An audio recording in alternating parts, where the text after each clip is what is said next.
Mabuhay ang Pundo ng Pinoy! Happy and fruitful 20th anniversary! Para sa akin, ang maganda sa Pundo ng Pinoy is because it can be participated by everyone. Young and old, children, adult, makapag-aral o wala man, mayaman o mahirap, lahat ay kayang magbigay at makatulong. At ang ganda nito kasi pag isama-sama natin, kahit gaano kaliit, pag marami tayo, marami ang matutulungan nito.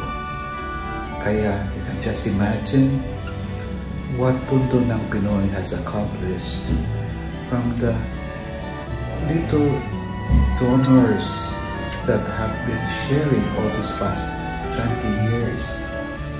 And that it has helped a lot of people already, including the Diocese of San Carlos.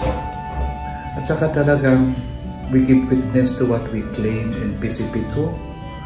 No one is so poor that one cannot give anything, and no one is so rich that he or she cannot receive anything.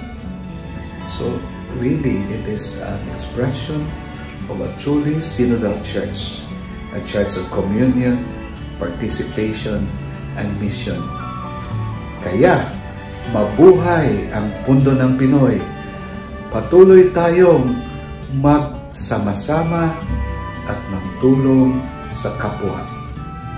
As we say in the Diocese of San Carlos, Ubuntu, I am because we are. Walang iwanan, ubayan tabay sa misyon.